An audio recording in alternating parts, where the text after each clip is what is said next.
너 누구냐? 누군데 전화를 받는 거야? 이거 우리 엄마 전화예요. 그 말을 듣는 순간 회장은 숨이 멎는 듯 했습니다. 매년 기일에 꺼져 있는 딸의 번호로 전화한 회장. 그런데 들려온 신호음과 낯선 아이의 목소리, 뭐, 엄마라고? 그리곤 끊어져 버린 전화. 회장이 고개를 들었을 때 눈 내리는 딸의 무덤 앞에는 국화꽃을 놓고 사라져가는 아이가 있었습니다. 그리고 그 손에 들린 죽은 딸의 휴대폰. 당장 그 아이 찾아! 그 아이는 대체 누구였을까요? 사연 시작 전에 구독과 좋아요 눌러주시고 지금 어디에서 보고 계신지 댓글로 남겨주세요. 새벽 5시 묘지 입구에 검은색 승용차 한 대가 멈춰 섰습니다. 운전석에서 내린 사람은 장도연, 72살의 재벌 회장이었어요. 경호원도 기사도 없이 혼자였습니다. 오늘만큼은 누구에게도 방해받고 싶지 않았어요. 도연은 묘지 계단을 올라가며 주머니 속 휴대폰을 꺼냈습니다. 화면에는 7년 전 저장해둔 번호 하나가 떠 있었어요. 딸의 번호였습니다. 매년 이날이면 도연은 이곳을 찾아와 똑같은 일을 반복했어요.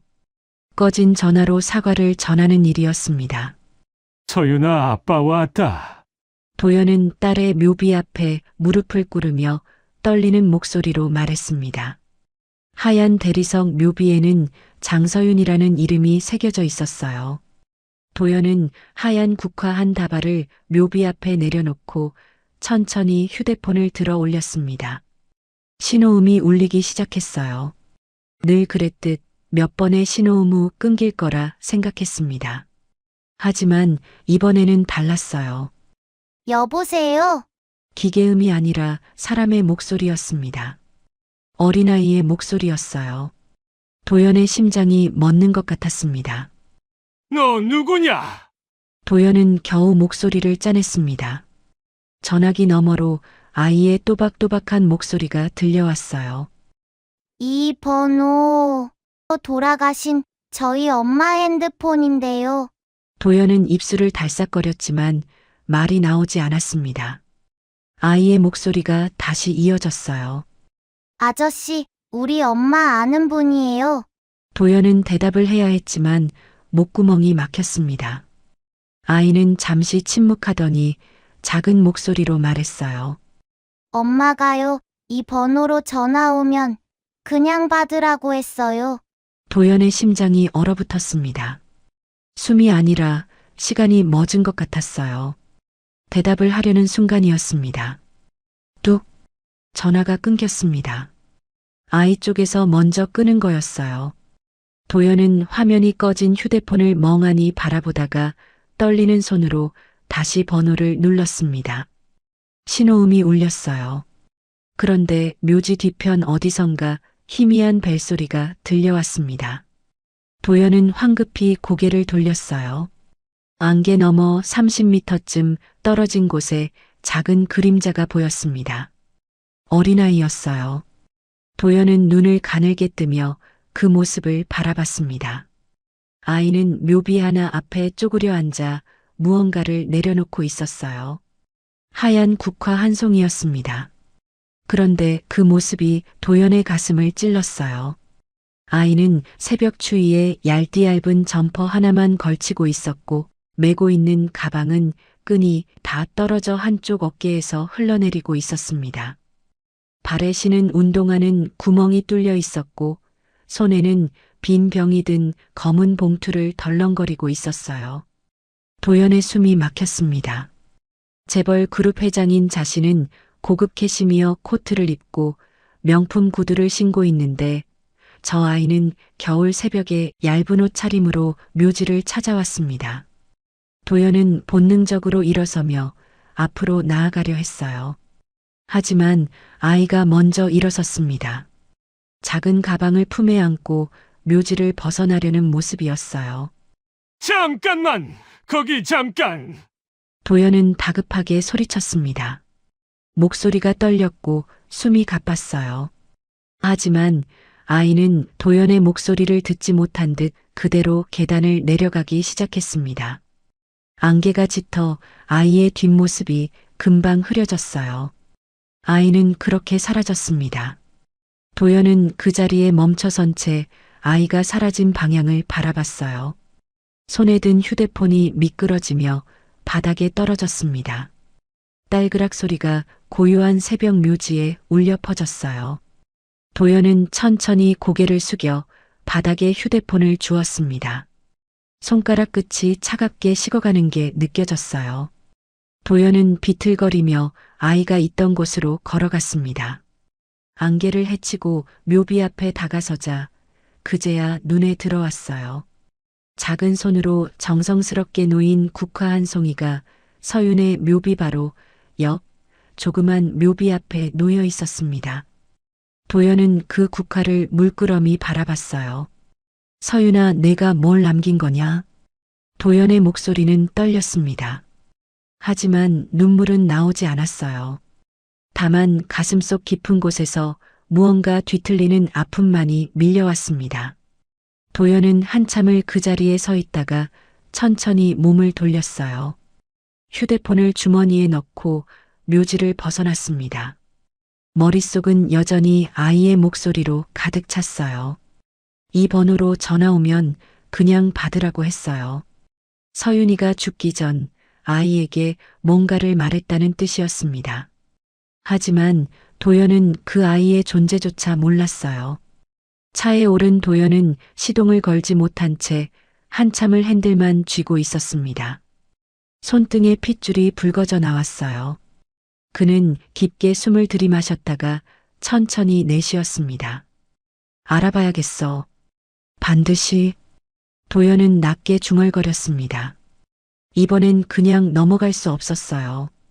반드시 알아내야 했습니다. 저 아이가 누구인지, 왜 딸의 전화를 가지고 있는지, 그리고 왜 그런 초라한 모습으로 혼자 묘지를 찾아온 건지 말이에요. 도연은 시동을 걸고 묘지를 빠져나갔습니다. 백미러에 비친 묘지가 점점 멀어졌지만 아이의 목소리는 여전히 귓가에 맴돌았어요. 그리고 그 가냘픈 뒷모습이 눈에 밟혔습니다. 도연은 알지 못했습니다. 자신이 찾아야 할 그 아이가 바로 자신의 손자라는 사실을 말이에요.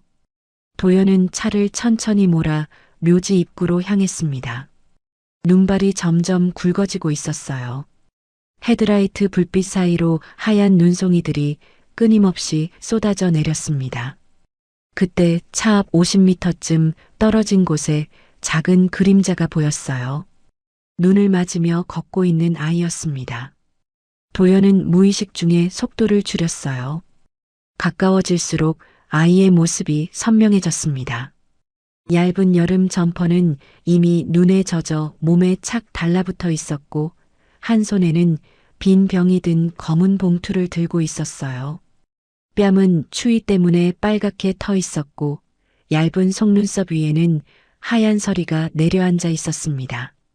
도연은 차를 아이 옆에 세웠습니다. 육중한 검은 세단이 멈춰 서자 아이는 깜짝 놀란 듯 어깨를 움츠리며 길가로 물러났어요. 도연은 재빨리 차에서 내렸습니다. 아이가 도연을 올려다봤습니다. 그런데 아이가 먼저 입을 열었어요. 아저씨, 아까 묘지에 있던 분이죠?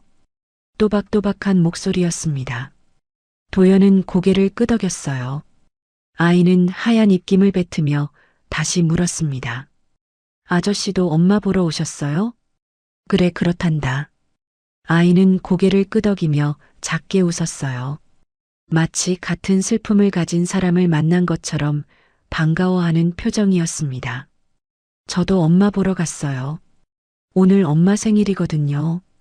도연의 손이 미세하게 떨렸습니다. 오늘은 딸의 생일이 아니라 기일이었어요. 아이는 엄마의 기일을 생일로 알고 있었습니다. 넌 혼자 왔니? 도연이 물었습니다. 아이는 당연하다는 듯 고개를 끄덕였어요. 네. 엄마가 여기 있잖아요. 도연은 아이의 가방 틈으로 삐져나온 낡은 휴대폰을 가리켰습니다. 그 휴대폰 엄마 거니? 네. 엄마가 세상에서 제일 소중한 거래요. 도연은 떨리는 손으로 자신의 휴대폰을 꺼냈어요. 딸의 번호를 눌렀습니다. 신호음이 울렸어요. 그러자 아이의 가방 안에서 같은 진동음이 울렸습니다. 아이는 가방을 열어 휴대폰을 꺼냈어요. 화면을 보더니 도연을 올려다봤습니다. 아저씨 번호예요?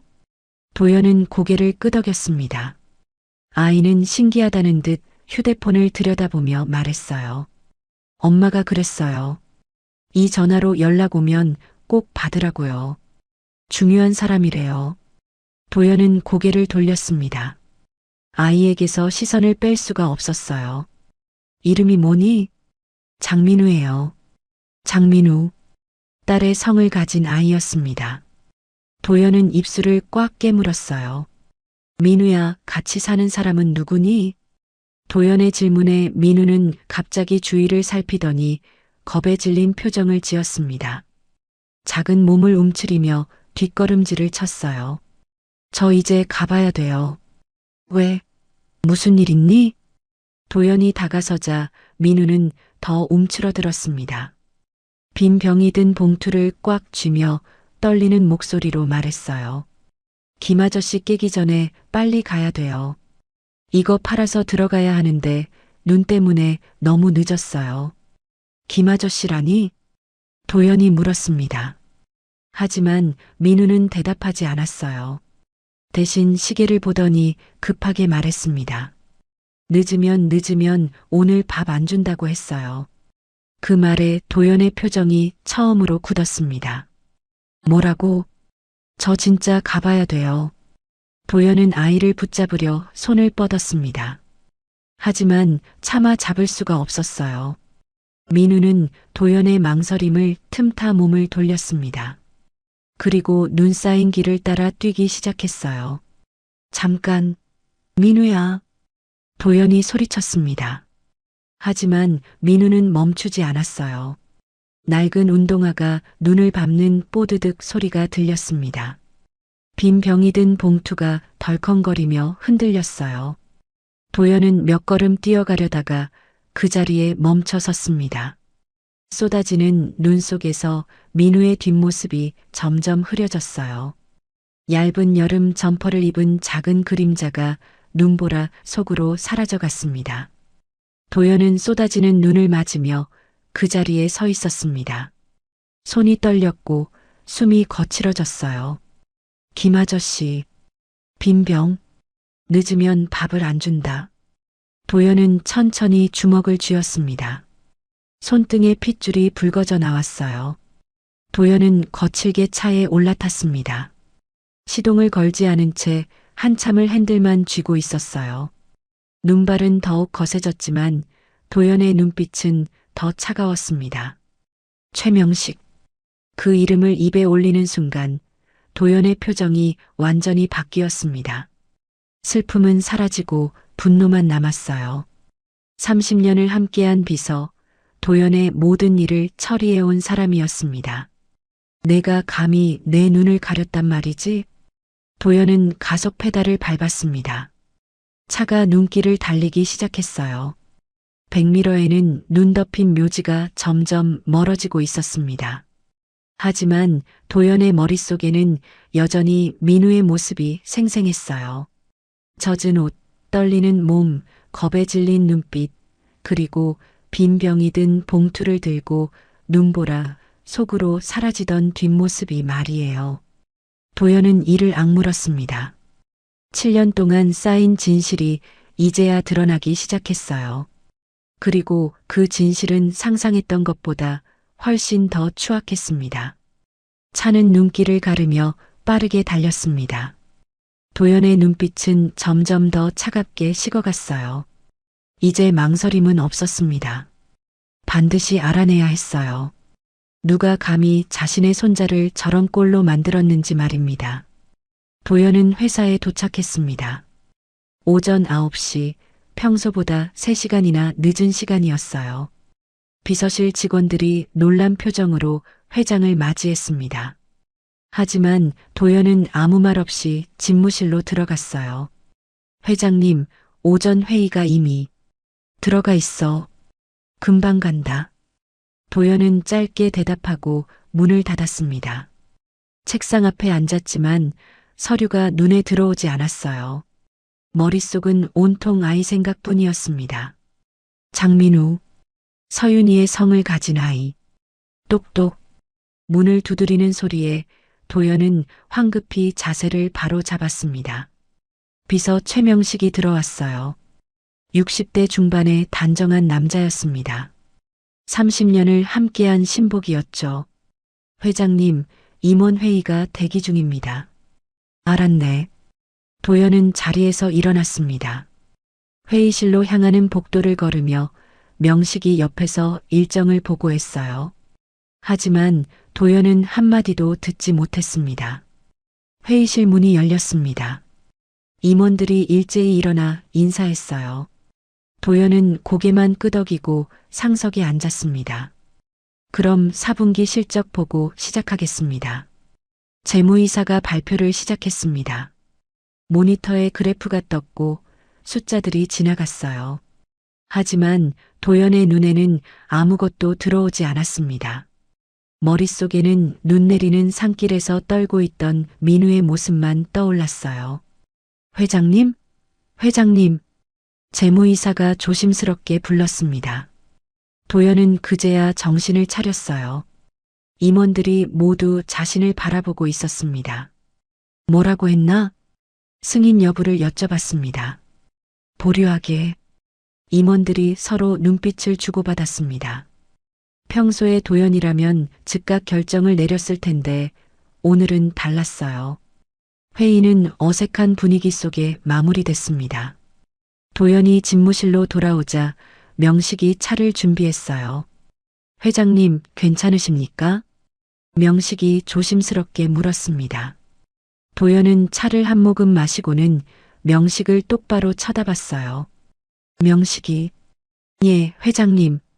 오늘 묘지에 있던 아이 알아봐. 명식의 손이 미세하게 멈칫했습니다. 찻잔을 내려놓던 동작이 순간 굳었어요. 도연은 그 모습을 놓치지 않았습니다. 무슨 아이 말씀이십니까? 명식이 평소와 같은 목소리로 물었습니다. 하지만 대답은 너무 빨랐어요. 새벽에 묘지에서 본 아이야. 서윤이 묘 앞에 있더군. 아, 묘지 관리인 쪽에 문의해 보겠습니다.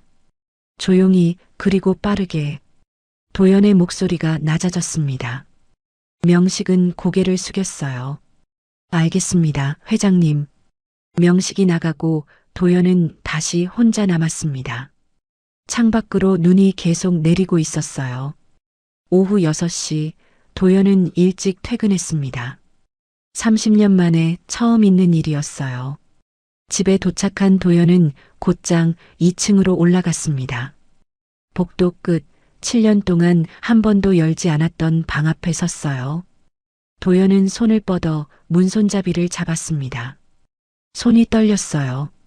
천천히 문을 열자 먼지 냄새가 코를 찔렀습니다. 방은 7년 전 그대로였습니다. 도연은 천천히 책상 앞으로 다가가 서랍을 열었어요. 낡은 다이어리, 볼펜, 사진 몇 장이 나왔습니다. 그때 도연의 손이 멈췄습니다. 서랍 맨 아래에서 얇은 노트 한 권이 나왔어요. 도연은 떨리는 손으로 노트를 펼쳤습니다. 서윤의 필체가 눈에 들어왔어요. 아빠, 미안해요. 같은 문장이 몇 페이지를 채우고 있었습니다. 도연은 페이지를 넘겼어요. 아빠, 제발 용서해 주세요. 아빠. 도연은 더 이상 넘기지 못했습니다. 손으로 얼굴을 감쌌어요. 그 시각 지하 주차장. 명식은 차에 올라타자마자 휴대폰을 꺼냈습니다. 누군가에게 전화를 걸었어요. 나야. 명식의 목소리는 차가웠습니다. 회장님이 아이를 봤어. 묘지에서. 전화 너머로 당황한 목소리가 들렸어요. 명식은 잠시 침묵하다가 낮게 말했습니다. 조용히 해. 명식은 전화를 끊고 시동을 걸었습니다. 백미러에 비친 그의 표정은 굳어 있었어요. 도연은 서윤의 방 바닥에 주저앉아 노트를 꽉 쥐고 있었습니다. 7년 동안 외면했던 진실이 조금씩 드러나기 시작했어요. 딸은 죽기 전까지 자신에게 용서를 구했습니다. 하지만 도연은 끝내 그 용서를 해주지 못했어요. 그리고 이제 딸이 남긴 아이마저 어딘가에서 고통받고 있었습니다. 도연은 천천히 고개를 들었습니다. 눈빛이 변했어요. 서윤아. 도연은 노트를 품에 안았습니다. 이번에는 돌아서지 않기로 했어요. 다음 날 새벽 도연은 명식에게 보고받기도 전에 혼자 움직였습니다. 어제 민우가 사라진 방향을 떠올리며 묘지 인근을 샅샅이 뒤졌어요. 1시간을 헤매던 도연의 발길이 멈춘 곳은 낡은 판자집들이 다닥다닥 붙어있는 쪽방촌 골목이었습니다. 매서운 칼바람이 부는 그곳에서 도연은 익숙한 뒷모습을 발견했어요. 민우였습니다. 아이는 자기 몸집만 한 쓰레기 봉투를 낑낑대며 끌고 나오고 있었어요. 여전히 얇은 여름 점퍼 차림이었습니다. 도연은 부르려다 입을 다물었습니다. 대신 차 안으로 들어가 아이를 지켜봤어요. 민우는 길가에 버려진 박스들을 주워 모으더니 근처 편의점 앞으로 향했습니다. 작은 손으로 빈 병들을 하나씩 골라내며 검은 봉투에 담았어요. 1시간쯤 지났을까요? 민우는 편의점 안으로 들어가지 않고 입구 옆에 놓인 폐기 음식 상자 앞에서 한참을 서성거렸습니다. 들어갈까 말까 망설이는 모습이었어요. 잠시 후 편의점 알바생이 나와 유통기한 지난 삼각김밥 하나를 툭 던져줬습니다. 민우는 세상을 다 얻은 듯한 표정으로 연신 고개를 숙여 인사했어요. 그 모습을 본 도연은 핸들을 잡은 손에 힘을 주었습니다. 주먹이 하얗게 질릴 때까지 꽉 쥐었어요. 세계적인 그룹을 이끄는 자신의 손자가 고작 유통기한 지난 삼각김밥 하나에 저토록 기뻐하고 있었습니다. 민우는 삼각김밥을 소중히 품에 넣고 빈 병이 든 봉투를 끌며 다시 낡은 집으로 들어갔어요. 도연은 차에서 내려 조심스럽게 뒤따라갔습니다. 깨진 유리창 틈으로 살짝 고개를 내밀자 안이 보였어요. 좁은 방 안에는 술병들이 널려 있었고 소파에는 배를 드러낸 채 누워있는 중년 남자가 보였습니다. 민우가 조심스럽게 다가가 말했어요. 김 아저씨, 저 오늘 빈 병 10개 주었어요. 여기 밥도 가져왔고요. 민우는 품에서 삼각김밥을 꺼내 조심스럽게 내밀었습니다. 하지만 남자는 눈도 뜨지 않았어요. 대신 굵직하고 거친 목소리가 터져 나왔습니다. 겨우 10개? 이 쓸모없는 놈이. 남자가 벌떡 일어나더니 민우의 어깨를 거칠게 밀쳤어요. 밥값도 못하면서 먹기는 왜 처먹어? 저리 안 비켜? 퍽! 둔탁한 소리와 함께 민우가 벽에 부딪혔습니다. 작은 비명이 새어나왔어요. 삼각김밥이 바닥에 떨어져 비닐이 찢어졌습니다. 도연은 당장 문을 박차고 들어가려 손을 뻗었어요. 하지만 멈췄습니다. 이를 악물고 주먹을 쥐었어요. 지금 들어가면 끝까지 알 수 없어. 도연은 뒷걸음질 쳤습니다. 가슴이 찢어지는 것 같았지만 참았어요. 손바닥에 손톱 자국이 파일 만큼 세게 쥐었습니다. 잠시 후 민우가 집 밖으로 쫓겨났어요. 아이는 수도가로 가서 찬물로 얼굴을 씻었습니다. 빨갛게 부은 뺨이 눈에 들어왔어요. 도연은 손으로 입을 막았습니다. 민우는 가방을 열어 엄마의 휴대폰을 꺼냈어요. 액정을 소매로 닦으며 하늘을 올려다봤습니다. 작은 목소리로 중얼거렸어요. 엄마, 나 안 아파. 아이는 휴대폰을 꽉 쥐었습니다. 아까 그 아저씨가 전화했으니까 이제 곧 데리러 오겠지? 그치? 도연의 눈에서 눈물이 흘러내렸습니다. 참았던 눈물이 터져 나왔어요. 아이는 지옥 같은 현실 속에서도 엄마가 남긴 그 전화 한 통을 유일한 희망으로 붙잡고 있었습니다. 도연은 비틀거리며 차로 돌아왔어요.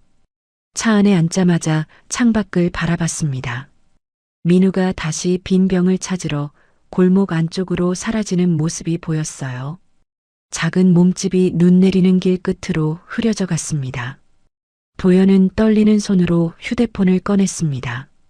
명식이 아닌 다른 번호를 눌렀어요. 개인적으로 고용한 조사관이었습니다. 나야. 도연의 목소리는 낮고 차갑게 가라앉아 있었습니다. 지금 당장 김태수라는 자 조사해. 주소는 보내겠네. 알겠습니다. 어느 선까지 파시겠습니까? 전부. 금융거래, 인적사항, 과거 기록 모조리 뽑아와. 누구랑 연결돼 있는지도. 도연은 잠시 침묵했습니다. 그리고 낮게 덧붙였어요. 회사 쪽 계좌도 확인해. 4명의 말고 다른 사람 명의로. 회장님, 혹시 의심되는 분이 계십니까? 도연은 대답하지 않았습니다. 그냥 전화를 끊었어요. 차 안은 고요했습니다. 도연은 창밖을 바라보며 천천히 숨을 내쉬었어요. 눈이 계속 내리고 있었습니다. 하얀 눈송이가 쪽방촌의 낡은 지붕 위로 쌓여갔어요. 도연은 민우가 사라진 골목을 바라봤습니다. 아이는 보이지 않았지만 어딘가에서 여전히 빈 병을 줍고 있을 거였어요. 조금만 기다려라, 민우야.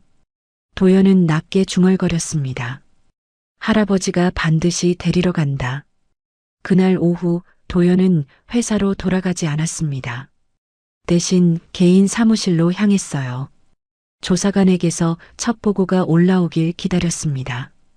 2시간쯤 지났을까요? 휴대폰이 울렸어요. 회장님, 1차 자료 나왔습니다. 지금 보내드리겠습니다. 잠시 후 이메일이 도착했습니다. 도연은 천천히 파일을 열었어요. 김태수의 신상 정보가 먼저 나왔습니다. 40대 후반, 무직, 전과 산범이었어요. 도박과 폭행 기록이 있었습니다. 도연은 페이지를 넘겼습니다. 그리고 손이 멈췄어요. 김태수의 계좌로 정기 송금이 들어오고 있었습니다. 매달 같은 날짜, 같은 금액이었어요. 송금 명목은 생활비 지원이었습니다. 하지만 그 돈은 민우에게 쓰이지 않았어요. 도박 빚상환 내역과 술집 결제 기록만 가득했습니다.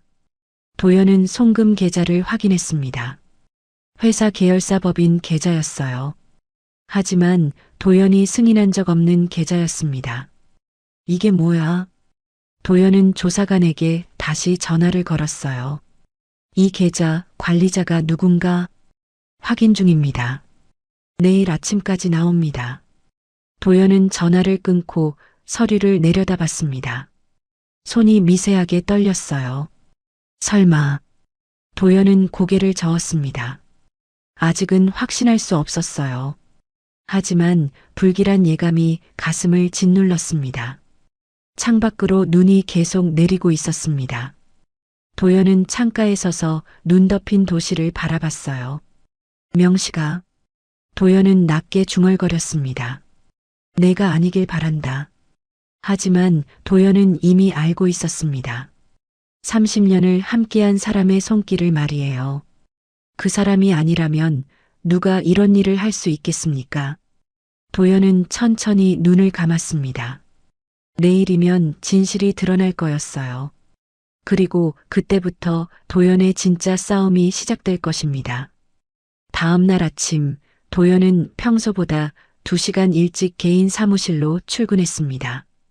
책상 위에는 조사관이 밤새 작업한 서류 뭉치가 놓여 있었어요. 도연은 떨리는 손으로 서류의 첫 장을 넘겼습니다. 첫 페이지에 눈에 들어온 건 김태수의 계좌 입금 내역이었어요. 매달 정기적으로 같은 금액이 들어오고 있었습니다. 도연은 송금 계좌를 확인했어요. 신강그룹 복지재단 계좌였습니다. 도연의 손이 멈췄어요. 복지재단은 도연이 직접 관리하는 계좌가 아니었습니다. 하지만 그룹사나 기관이었죠. 도연은 다음 페이지를 넘겼어요. 계좌 관리 책임자 명단이 나왔습니다. 도연은 그 이름을 보자마자 숨이 막혔어요. 관리 책임자 최명식. 도연은 등받이에 몸을 깊게 기댔습니다. 머리가 어지러웠어요. 명식은 단순히 아이의 존재를 숨긴 게 아니었습니다. 아이 명목으로 나오는 지원금을 가로채 김태수와 나눠 가지고 있었던 겁니다. 명식아. 도연은 주먹을 쥐었습니다. 손이 떨렸어요. 서류를 계속 넘겼습니다. 김태수의 지출 내역이 나왔어요. 도박장, 술집, 사채 상환. 민우와는 전혀 상관없는 곳에 돈이 쓰이고 있었습니다. 도연은 휴대폰을 집어들었습니다. 조사관에게 전화를 걸었어요. 목소리는 분노로 갈라져 있었습니다. 더 파게. 예, 회장님. 내 딸 서윤이가 죽기 직전에 병원 기록. 그리고 그 당시 최명식의 행적까지 모조리. 알겠습니다. 1시간 후 이메일로 병원 기록 사본이 도착했습니다. 도연은 화면을 뚫어지게 바라봤어요. 서윤의 입원 기록이 먼저 나왔습니다. 폐암 말기 판정, 여명 3개월이었어요. 도연의 가슴이 무너져 내렸습니다. 딸이 죽어가고 있을 때 자신은 아무것도 몰랐어요. 도연은 페이지를 넘겼습니다. 면회 신청 기록이 있었습니다. 서윤이 직접 쓴 것으로 보이는 메모가 붙어 있었어요. 아버지를 만나게 해주세요. 제 아들 민우를 부탁해야 합니다. 도연의 눈에서 눈물이 흘러내렸습니다. 떨리는 손으로 화면을 쓸어내렸어요. 다음 줄이 보였습니다. 면회 거절 사유 환자 가족비서 최명식의 요청으로 외부 연락 차단. 환자 상태 불안정. 도연은 화면에서 눈을 뗄 수가 없었습니다. 손이 부들부들 떨렸어요. 몇 번을 읽고 또 읽었지만 글자는 변하지 않았습니다. 명식이 막았습니다. 딸이 죽어가며 아버지를 찾을 때 명식이 그 길을 막아섰던 겁니다. 도연은 책상을 짚고 일어섰습니다. 다리가 휘청거렸어요. 숨이 제대로 쉬어지지 않았습니다. 그때 문이 열렸습니다. 최명식이 들어왔어요. 평소처럼 인자한 얼굴로 따뜻한 차를 들고 있었습니다. 회장님, 아침 드셨습니까? 차 한 잔 드시지요. 명식은 차를 책상 위에 내려놓으며 말을 이었어요. 어제 찾으시던 아이 말입니다. 알아보니 근처 노숙자의 아이인 것 같습니다. 아가씨의 휴대폰은 아마 묘지 주변에서 주운 모양입니다. 명식은 여전히 웃고 있었습니다. 30년 동안 도연을 보좌해온 그 익숙한 미소였어요. 제가 적절히 조치해두겠습니다. 회장님께서 신경 쓰실 일은 아닙니다. 도연은 명식을 바라봤습니다. 아무 말도 하지 않았어요. 그저 바라만 봤습니다. 명식은 도연의 침묵을 평소와 같은 묵인으로 받아들였는지 고개를 숙였어요. 그럼 오늘 일정 보고 드리겠습니다. 오전 10시에. 명식아. 도연의 목소리는 낮게 가라앉아 있었습니다. 이 병원 기록 자네가 설명해 보겠나? 도연은 책상 위의 서류들을 천천히 명식 쪽으로 돌려놓았어요. 명식의 미소가 순간 멈췄습니다. 눈빛이 흔들렸어요. 서류를 내려다보던 명식의 얼굴에서 혈색이 빠져나갔습니다. 회장님, 이건... 명식은 잠시 망설이더니 차분한 목소리로 말했어요. 회장님의 명예를 위해 제가 악역을 자처한 것입니다. 아가씨가 미혼모로 아이를 낳았다는 소문이 퍼지면 내 명예? 도연이 자리에서 벌떡 일어났습니다. 책상을 3개 내리쳤어요.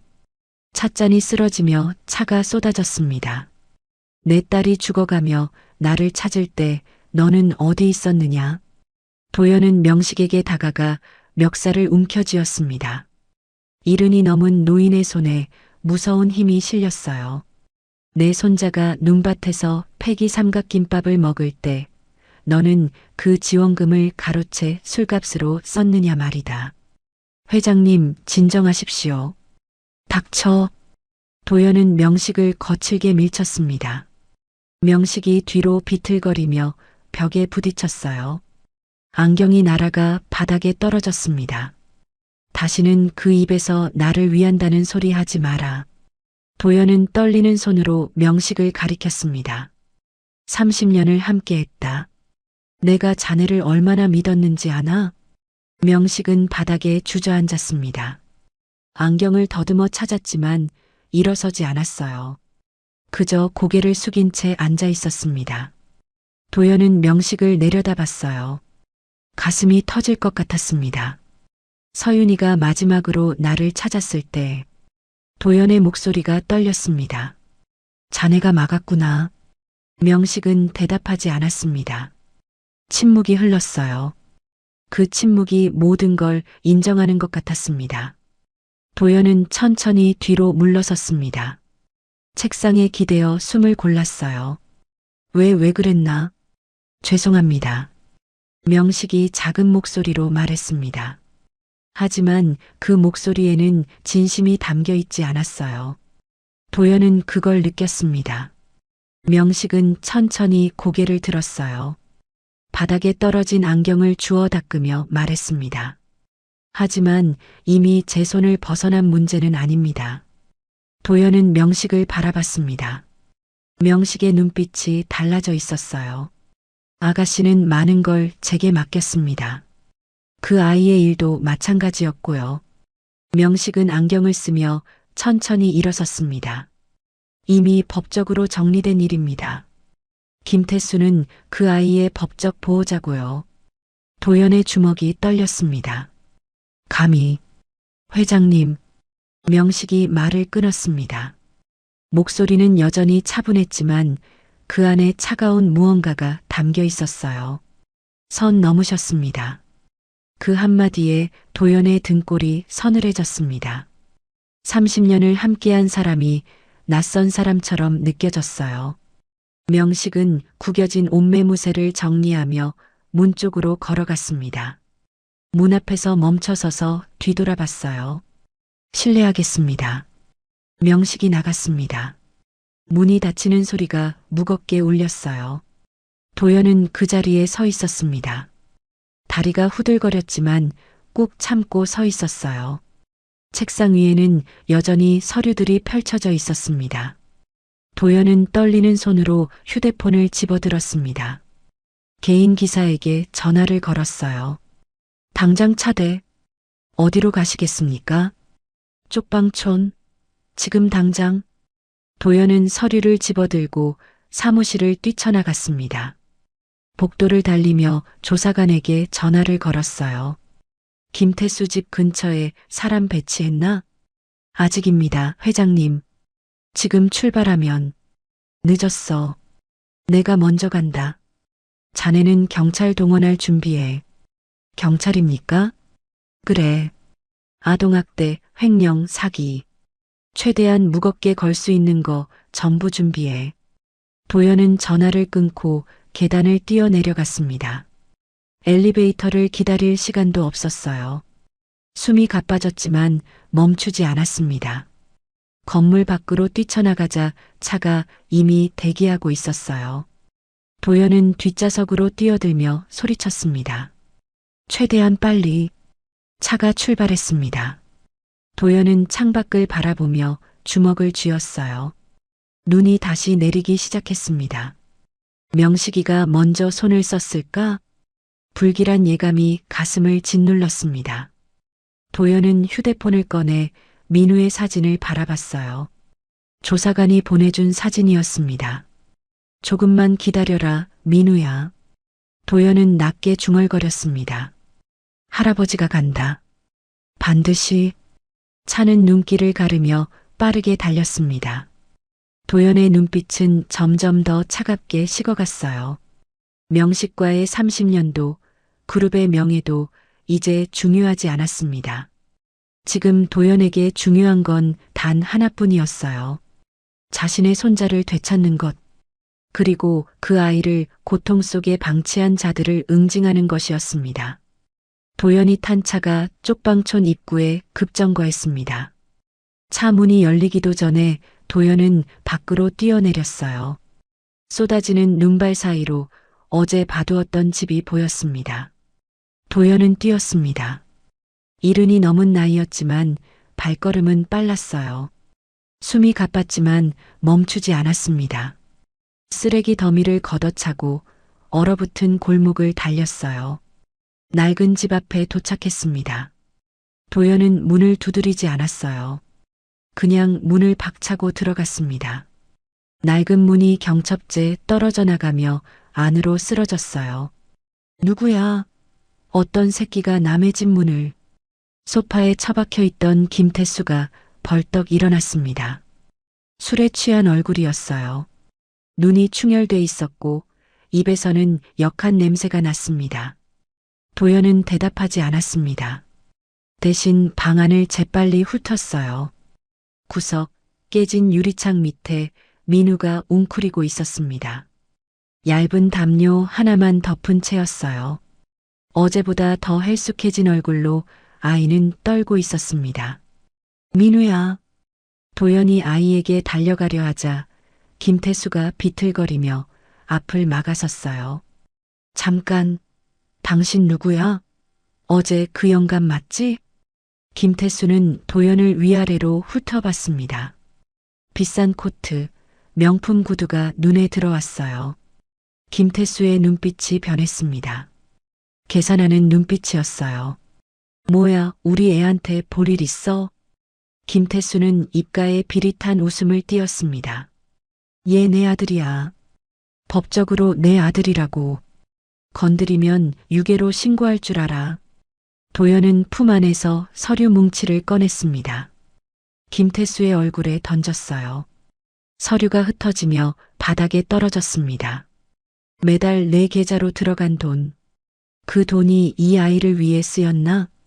도연의 목소리는 낮고 차갑게 가라앉아 있었습니다. 아니면 내 도박 빚으로 쓰였나? 횡령, 아동학대, 감금. 도연은 한 걸음 앞으로 나아갔습니다. 오늘 이 집에서 걸어나갈 방법은 없다. 뭐야? 이 영감이 미쳤나? 김태수가 당황하며 뒤로 물러섰습니다. 발이 빈 술병을 차며 비틀거렸어요. 하지만 도망칠 곳은 없었습니다. 김태수는 재빨리 뒤를 돌았습니다. 구석에 웅크리고 있던 민우의 팔을 낚아챘어요. 오지 마. 오면 이 새끼 어떻게 해버릴 테니까. 김태수가 민우를 끌어당겼습니다. 아이가 작은 비명을 질렀어요. 나 얘 보호자야. 법적으로 내 아들이라고. 김태수는 민우의 머리채를 잡았습니다. 아이가 고통스러운 표정으로 얼굴을 찌푸렸어요. 내 맘대로 한다고. 누가 뭐라고 할 수 없어. 도연은 멈춰섰습니다. 주먹을 쥐었지만 다가갈 수 없었어요. 김태수의 손이 민우의 가느다란 목을 향해 움직였습니다. 아저씨. 민우가 작은 목소리로 말했습니다. 도연을 바라보는 눈빛이 떨렸어요. 눈물이 고여 있었습니다. 엄마 전화한 아저씨 맞죠? 도연의 가슴이 무너져 내렸습니다. 아이는 여전히 자신을 기억하고 있었어요. 눈 내리는 산길에서 묘지에서 전화를 받아준 그 아저씨로 말이에요. 그래, 민우야. 도연의 목소리가 떨렸습니다. 아저씨야. 이제 괜찮아. 괜찮긴 뭐가 괜찮아. 김태수가 소리를 지르며 민우를 더 세게 잡아당겼습니다. 아이의 숨이 막히는 소리가 났어요. 민우의 작은 손이 김태수의 팔을 잡으려 했지만 힘이 없었습니다. 도연은 한 걸음도 움직일 수 없었습니다. 심장이 터질 것 같았어요. 손이 떨렸지만 할 수 있는 게 없었습니다. 민우야. 도연은 간신히 목소리를 냈습니다. 조금만 참아라. 김태수의 손에 힘이 더 들어갔습니다. 민우의 얼굴이 창백해졌어요. 숨을 제대로 쉴 수 없는 것 같았습니다. 도연의 눈빛이 흔들렸습니다. 당장이라도 뛰어들고 싶었지만 그러면 민우가 다칠 수도 있었어요. 그때 밖에서 요란한 사이렌 소리가 들려왔습니다. 김태수의 손이 멈칫했어요. 얼굴에 당황한 기색이 스쳤습니다. 뭐야? 경찰? 검은 제복을 입은 경찰관들이 집 안으로 쏟아져 들어왔습니다. 도연이 미리 연락해둔 경찰들이었어요. 경찰이다. 아이한테서 손 떼. 이게 무슨 짓이야? 나 아무 잘못 없어. 경찰들이 재빨리 김태수를 제압했습니다. 김태수가 민우를 놓쳤어요. 아이가 바닥에 주저앉았습니다. 최 비서님, 최 비서님. 김태수가 바닥에 넘어지며 소리를 질렀습니다. 나 좀 살려줘요. 시키는 대로만 했다고. 최 비서님. 도연은 그 소리를 듣지 못했습니다. 아니, 듣고 싶지 않았어요. 도연은 바닥에 주저앉은 민우에게 달려갔습니다. 민우야, 괜찮니? 도연은 떨리는 손으로 아이를 안아 올렸습니다. 민우의 몸은 얼음장처럼 차가웠어요. 너무 가벼웠습니다. 마치 공기만으로 버텨온 것처럼요. 도연은 재빨리 자신의 코트를 벗었습니다. 아이를 감쌌어요. 따뜻한 코트가 민우의 작은 몸을 덮었습니다. 이제 괜찮아. 아저씨가 데려갈 거야. 민우는 떨리는 손으로 도연의 넥타이를 꽉 쥐었습니다. 마치 이 끈을 놓치면 다시 그 지옥으로 돌아갈 것 같다는 듯이요. 작은 손에 힘이 들어갔어요. 도연은 민우를 꽉 안았습니다. 아이의 떨림이 느껴졌어요. 가슴이 미어지는 것 같았습니다. 미안하다, 민우야. 도연의 목소리가 떨렸습니다. 아저씨가 너무 늦었지? 미안해. 민우는 대답하지 않았습니다. 그저 도연의 품에 얼굴을 묻었어요. 작은 몸이 여전히 떨리고 있었습니다. 경찰들이 김태수를 끌고 나갔습니다. 김태수는 여전히 소리를 지르고 있었어요. 최 비서님, 전화 좀 해줘요. 나 아무것도 모른다고. 도연은 민우를 안고 천천히 일어섰습니다. 아이를 더 세게 끌어안았어요. 집 밖으로 나왔습니다. 눈이 계속 내리고 있었습니다.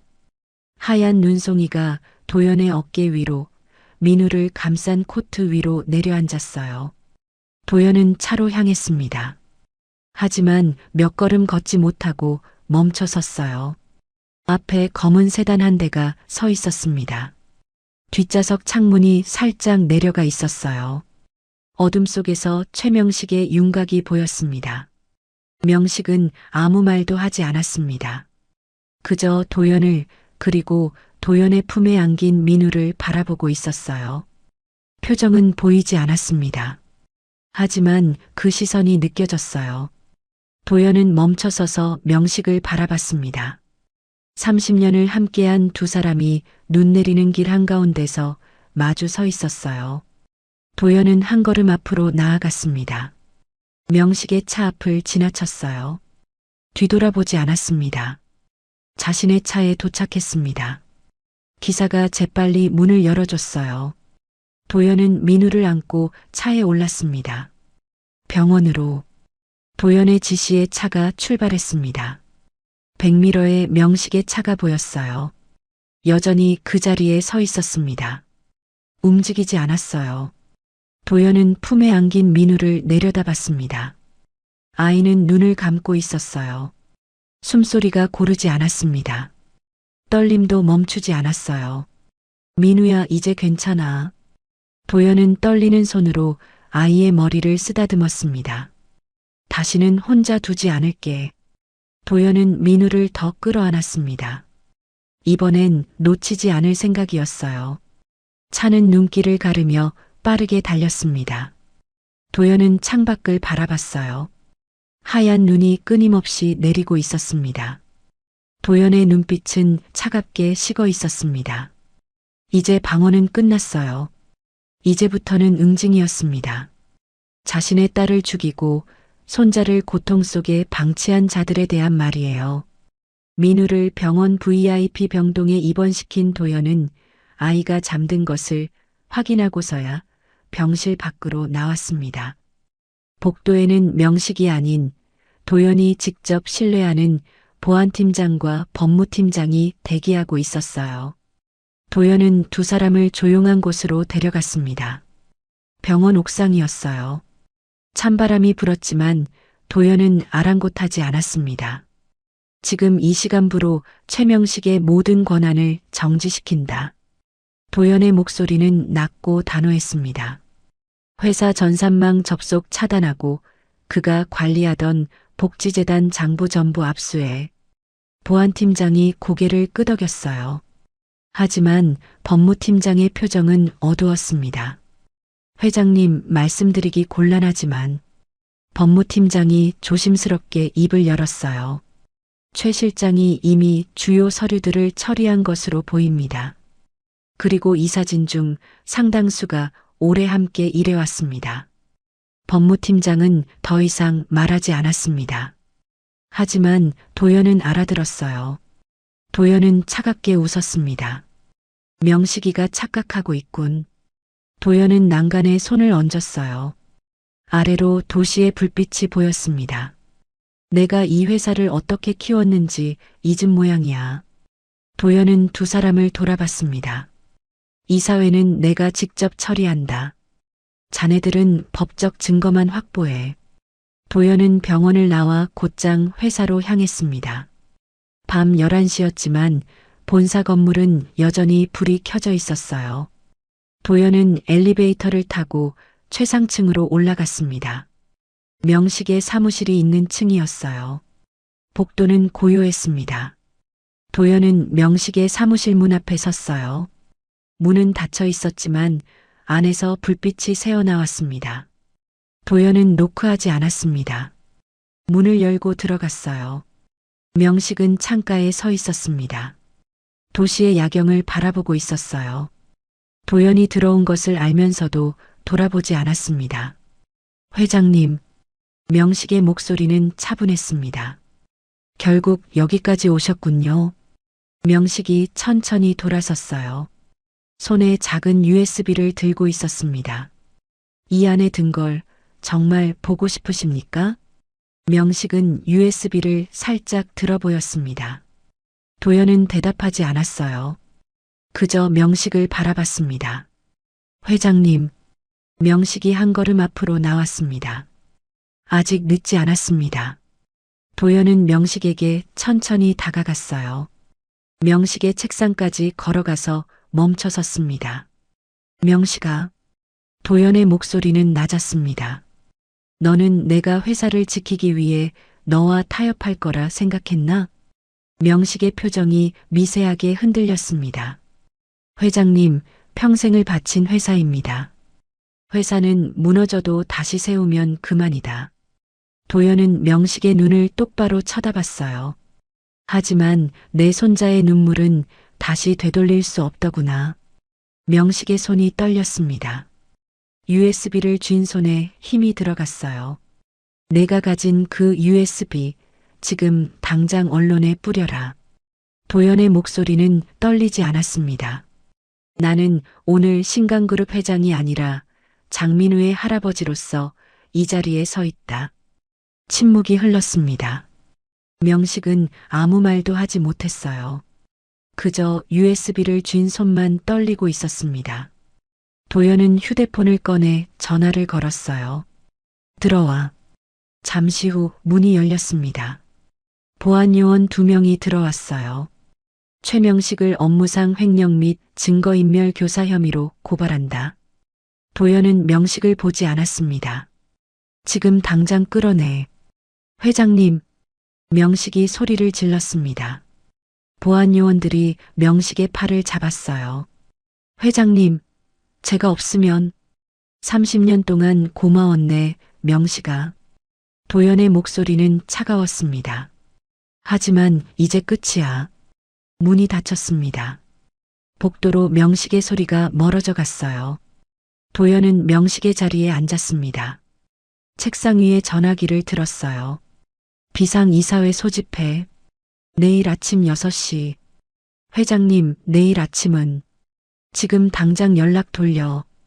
도연은 전화를 끊었습니다. 창밖을 바라봤어요. 동쪽 하늘이 서서히 밝아오고 있었습니다. 다음 날 아침 6시, 이사들이 하나둘 회의실에 들어왔습니다. 모두 당황한 표정이었어요. 갑작스러운 소집에 무슨 일인지 몰랐던 겁니다. 도연이 들어왔습니다. 평소와 달리 명식이 없었어요. 이사들의 시선이 도연에게 집중됐습니다. 도연은 상석에 앉았어요. 아무 말도 하지 않았습니다. 그저 서류 뭉치를 책상 위에 내려놓았어요. 이사들이 서류를 집어들었습니다. 첫 장을 넘기자 얼굴이 굳어갔어요. 복지재단의 횡령 증거였습니다. 회의실은 고요했습니다. 서류 넘기는 소리만 들렸어요. 도연은 이사들을 천천히 둘러봤습니다. 아무 말도 하지 않았어요. 그저 바라봤을 뿐입니다. 한 이사가 입을 열려다 멈췄습니다. 또 다른 이사는 고개를 숙였어요. 도연의 시선이 무거웠습니다. 회의 시작하겠습니다. 도연의 한마디에 회의실이 더욱 조용해졌습니다. 회의가 끝난 건 2시간 후였습니다. 도연은 회의실을 나와 곧장 병원으로 향했어요. 이사들 중 3명이 사표를 냈고 나머지는 침묵으로 도연의 결정을 받아들였습니다. 병원에 도착한 도연은 민우의 병실로 들어갔습니다. 아이는 여전히 잠들어 있었어요. 하지만 얼굴에 혈색이 조금 돌아온 것 같았습니다. 도연은 병실 옆 보호자 침대에 조용히 앉았습니다. 민우를 바라보며 천천히 손을 뻗었어요. 아이의 작은 손을 감싸쥐었습니다. 민우야. 도연의 목소리는 떨렸습니다. 할아버지가 지킬게. 이번엔 반드시. 민우의 손가락이 미세하게 움직였습니다. 잠결에 도연의 손을 꽉 쥔 거였어요. 도연은 그 작은 손을 놓지 않았습니다. 창밖으로 아침 햇살이 들어왔어요.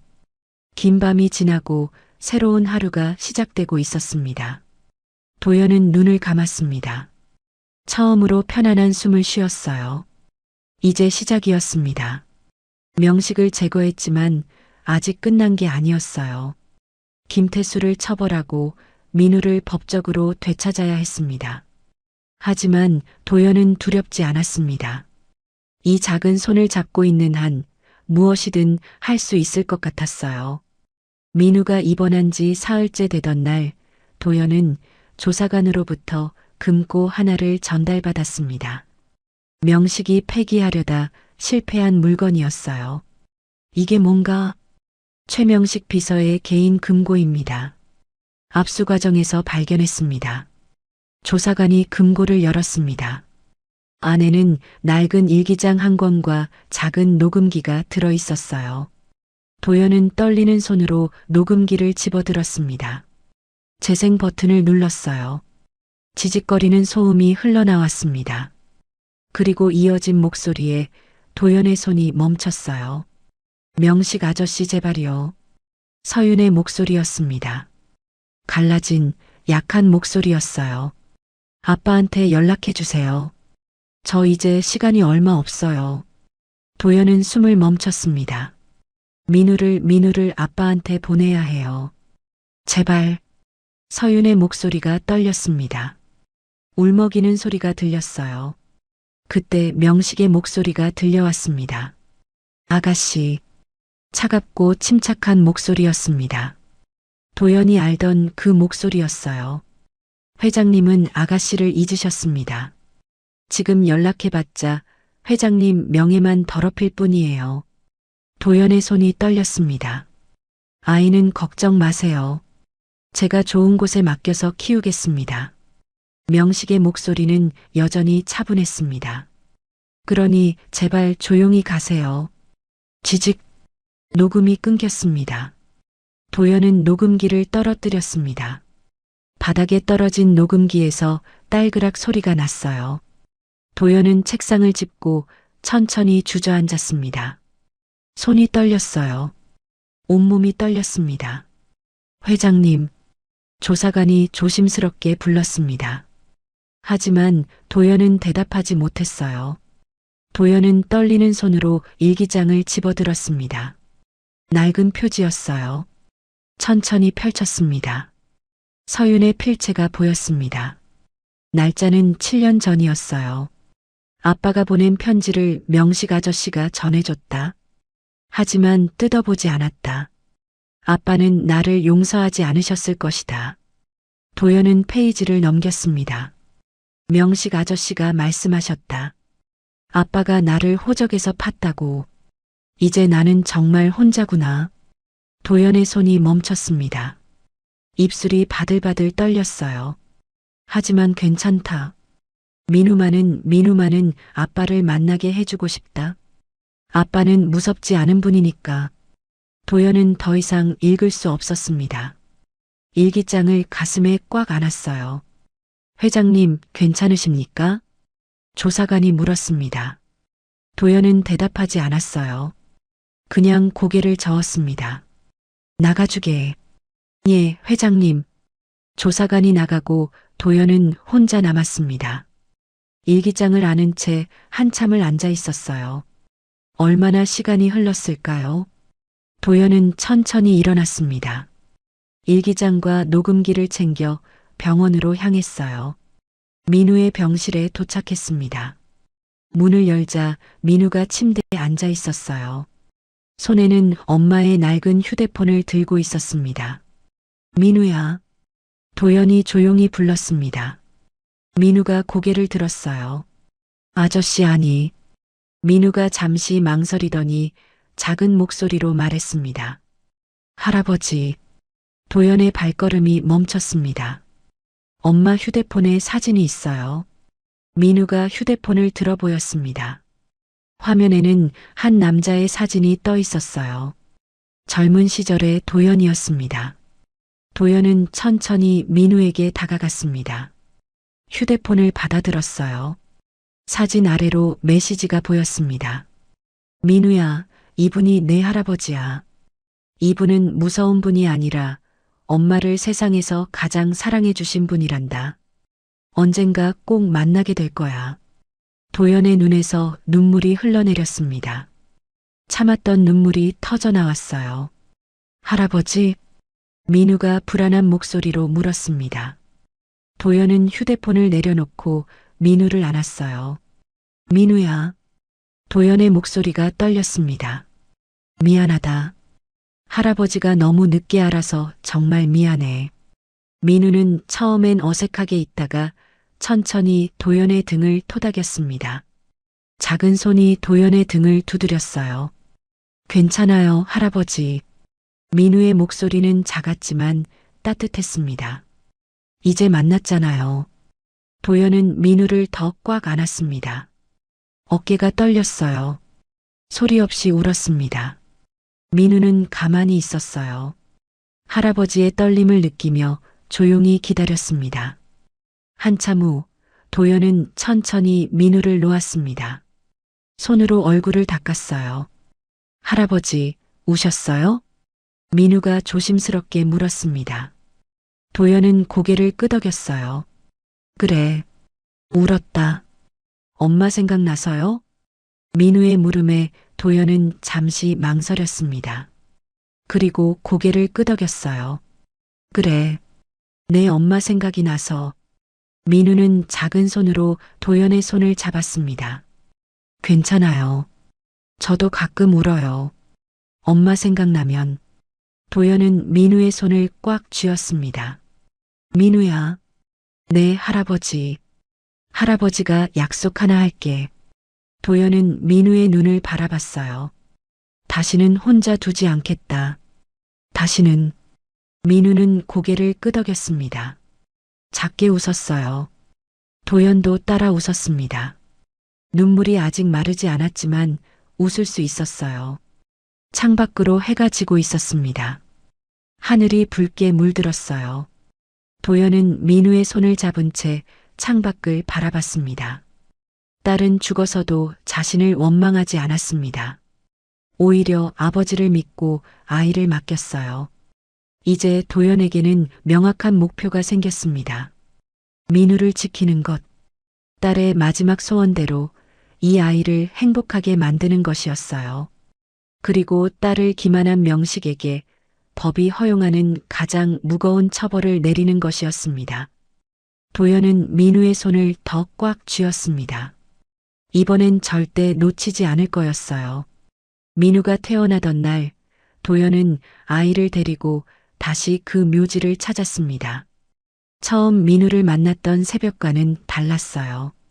눈이 그쳤고 따뜻한 겨울 햇살이 묘역을 감싸고 있었습니다. 민우는 이제 얇은 여름 점퍼를 입고 있지 않았어요. 도연이 사준 두툼한 하얀 패딩을 입고 있었습니다. 새 운동화도 신고 있었어요. 도연은 민우의 작은 손을 잡고 서윤의 묘비 앞에 섰습니다. 서윤아, 아빠 왔다. 도연은 무릎을 꿇었어요. 민우도 옆에 쪼그려 앉았습니다. 민우 데리고 왔어. 도연은 가져온 가방을 열었습니다. 서윤의 일기장과 녹음기를 꺼냈어요. 묘비 앞에 조심스럽게 내려놓았습니다. 내가 남긴 거야. 이제 돌려줄게. 민우는 할아버지 옆에서 가만히 묘비를 바라봤어요. 그리고 가방에서 국화 화분 하나를 꺼냈습니다. 작은 손으로 들기엔 조금 무거워 보였어요. 할아버지, 이거 어디에 놓아요? 여기 옆에 놓으면 되지. 민우는 조심스럽게 화분을 내려놓았습니다. 그리고 묘비를 손으로 쓰다듬었어요. 엄마, 민우가 작은 목소리로 말했습니다. 나 이제 안 아파요. 할아버지가 맛있는 것도 많이 사주시고 큰 차도 타고 왔어요. 엄청 따뜻했어요. 도연은 민우를 바라봤습니다. 아이의 목소리는 밝았어요. 더 이상 겁에 질린 목소리가 아니었습니다. 서윤아. 도연은 묘비를 바라보며 말했습니다. 미안하다. 내가 나를 불렀는데 아빠가 너무 늦게 대답했지. 하지만 걱정 마라.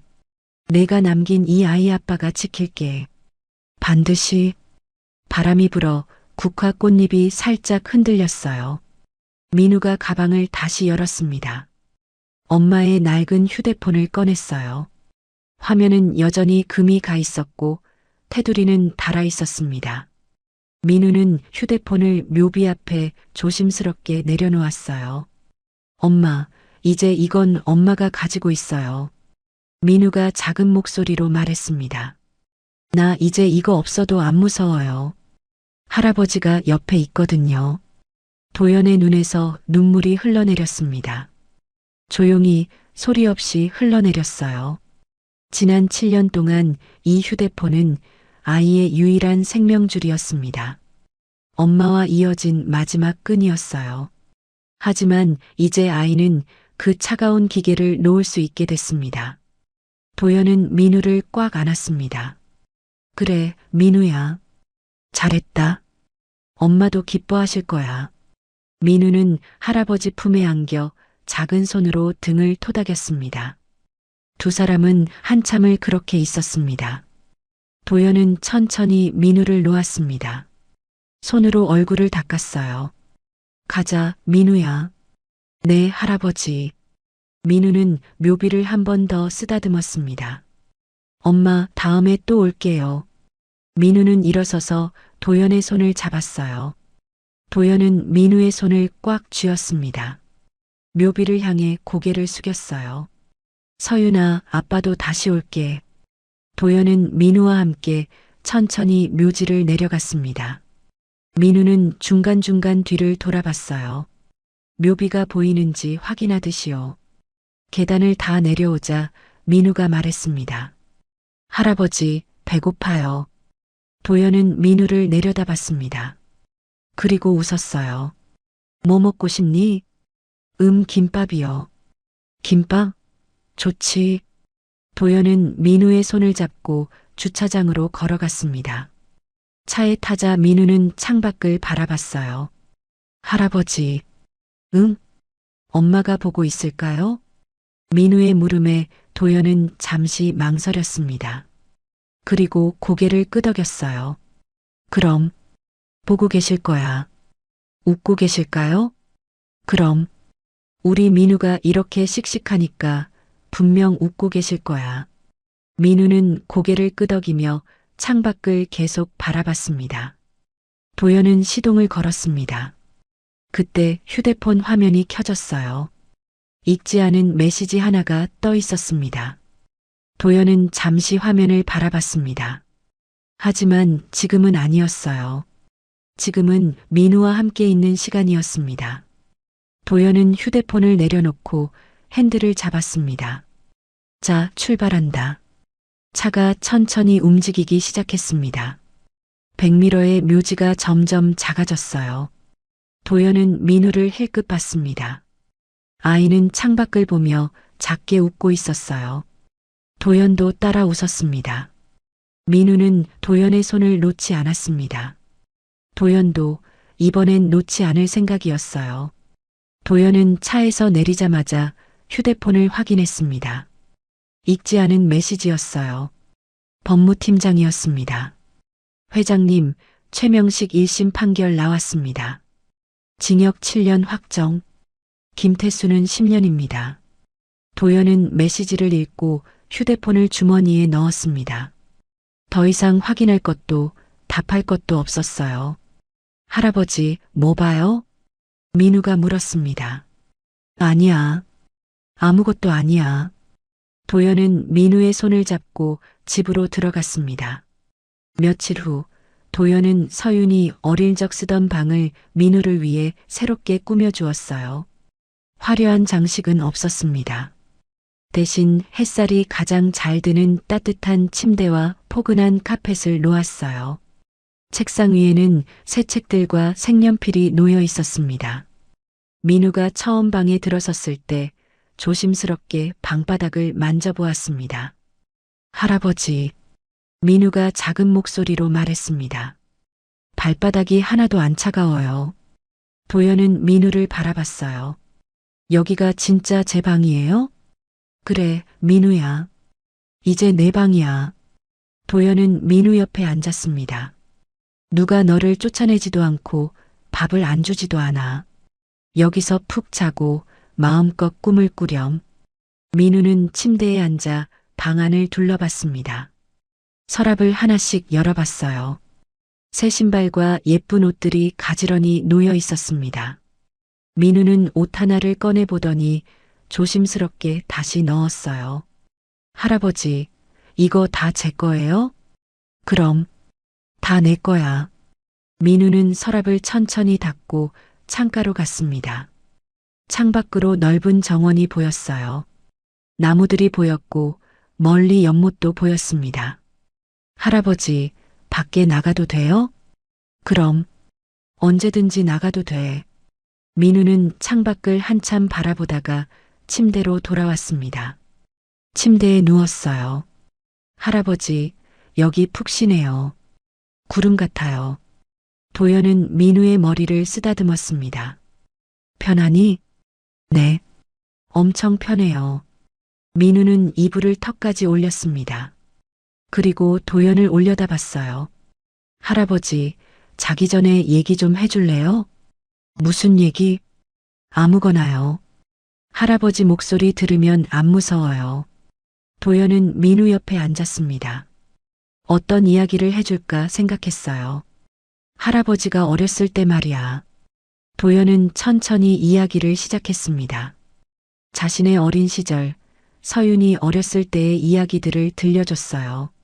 민우는 눈을 감고 할아버지의 목소리를 들었습니다. 이야기가 끝날 무렵 민우는 이미 잠들어 있었어요. 평화로운 얼굴이었습니다. 도연은 조용히 불을 끄고 나왔습니다. 일주일 후 민우의 초등학교 입학식 날이었습니다. 도연은 그날 아침 일찍 일어났어요. 평소보다 2시간이나 일찍 일어났습니다. 민우의 방으로 가서 조용히 문을 열었어요. 민우야, 일어나야지. 민우는 눈을 비비며 일어났습니다. 할아버지, 벌써 일어나셨어요? 그럼, 오늘 민우 입학식이잖아. 민우는 침대에서 내려와 세수를 했습니다. 도연은 민우가 준비하는 동안 교복을 꺼내 놓았어요. 새 양말도 함께 놓았습니다. 할아버지, 제가 혼자 입을 수 있어요. 그래, 우리 민우 다 컸네.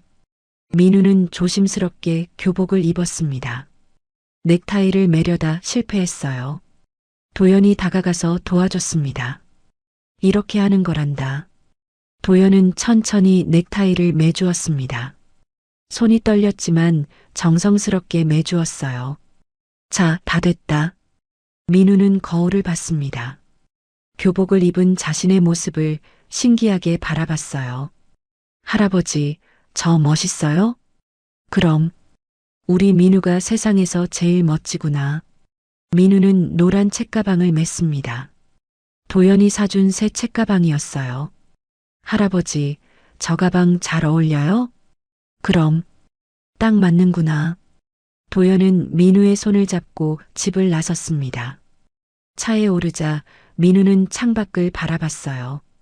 학교로 가는 길이었습니다. 학교에 도착하자 다른 아이들도 부모님과 함께 오고 있었어요.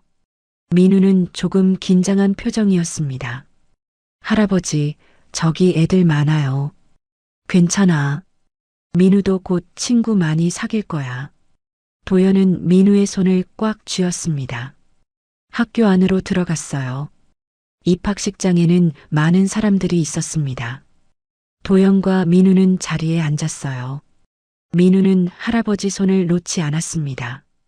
식이 시작됐습니다. 교장 선생님이 말씀하셨고 신입생 대표가 선서를 했어요. 민우는 가만히 앞을 바라보며 듣고 있었습니다. 입학식이 끝나고 교실로 이동했습니다. 담임 선생님이 반 아이들을 소개했어요. 민우는 자기 자리를 찾아 앉았습니다. 도연은 교실 뒤에서 민우를 바라봤어요. 아이는 이제 혼자 앉아 있었지만 불안해 보이지 않았습니다. 선생님이 도연에게 다가왔습니다. 민우 할아버님이시죠? 네. 민우가 밝은 아이네요. 잘 지도하겠습니다. 부탁드립니다. 도연은 민우에게 손을 흔들었어요. 민우도 따라 손을 흔들었습니다. 도연은 교실을 나왔습니다. 집으로 돌아오는 길, 도연은 혼자 차를 몰았어요. 옆자리가 비어 있었지만 외롭지 않았습니다. 오후가 되어 민우를 데리러 다시 학교에 갔습니다. 민우는 교실 앞에서 기다리고 있었어요. 할아버지, 민우가 달려왔습니다. 도연은 민우를 안아 올렸어요. 학교 어땠니? 재미있었어요. 친구도 사귀었어요. 민우는 신나서 이야기했습니다. 도연은 민우의 이야기를 들으며 웃었어요. 집으로 돌아왔습니다. 식탁에는 김이 모락모락 나는 식사가 차려져 있었어요. 민우는 자리에 앉아 숟가락을 들었습니다. 따뜻한 밥을 한술 떴어요. 밥을 먹다 말고 민우가 도연을 봤습니다. 배시시 웃었어요. 할아버지, 밥이 달아요. 엄청 맛있어요. 도연은 민우의 숟가락 위에 반찬을 올려주었습니다. 많이 먹어라. 학교 갔다 오니까 배고프지? 네, 할아버지. 민우는 다시 밥을 먹기 시작했습니다. 도연도 따라 숟가락을 들었어요. 할아버지, 응? 내일도 학교 가요? 그럼, 내일도 가지. 할아버지도 데려다 줘요? 그래. 할아버지가 데려다 줄게. 민우는 웃으며 밥을 계속 먹었습니다. 두 사람은 천천히 밥을 먹었어요. 창밖으로 따뜻한 봄 햇살이 들어왔습니다. 민우는 밥을 다 먹고 그릇을 내려놓았어요. 할아버지, 배불러요. 그래. 잘 먹었구나. 도연도 숟가락을 내려놓았습니다. 할아버지, 저 숙제 있어요. 숙제? 벌써? 네. 그림 그리는 거예요. 그럼 그림 그려야지. 민우는 자리에서 일어나 가방을 가져왔습니다. 스케치북과 색연필을 꺼냈어요. 뭐 그릴 건데? 가족이요. 선생님이 가족 그리래요. 민우는 색연필을 골랐습니다. 열심히 그리기 시작했어요. 도연은 옆에서 민우를 지켜봤습니다. 민우는 집중해서 그림을 그렸어요. 한참 후 민우가 그림을 들어 보였습니다. 할아버지, 다 그렸어요. 그림에는 두 사람이 그려져 있었습니다. 한 명은 큰 사람, 한 명은 작은 사람이었어요. 두 사람은 손을 잡고 있었습니다. 이게 할아버지고 이게 저예요. 도연은 그림을 받아들었습니다. 한참을 바라봤어요. 잘 그렸구나, 민우야. 정말요? 그럼 아주 잘 그렸어. 민우는 환하게 웃었습니다. 그날 저녁 도연은 민우의 방문을 살짝 열어봤습니다. 민우는 이미 잠들어 있었어요. 평화로운 얼굴이었습니다. 도연은 조용히 문을 닫고 창가에 섰습니다. 밤하늘을 바라봤어요. 별이 보였습니다. 오랜만에 편안한 밤이었습니다. 다음 날 아침 두 사람은 다시 차에 올랐습니다. 학교로 가는 길이었어요. 민우는 창밖을 바라봤습니다. 도연은 핸들을 잡고 앞을 봤어요. 할아버지, 응? 행복해요. 민우의 말에 도연은 잠시 민우를 봤습니다. 그리고 다시 앞을 봤어요. 나도 행복하단다, 민우야. 차는 아무 말 없이 조용히 앞으로 나아갔습니다.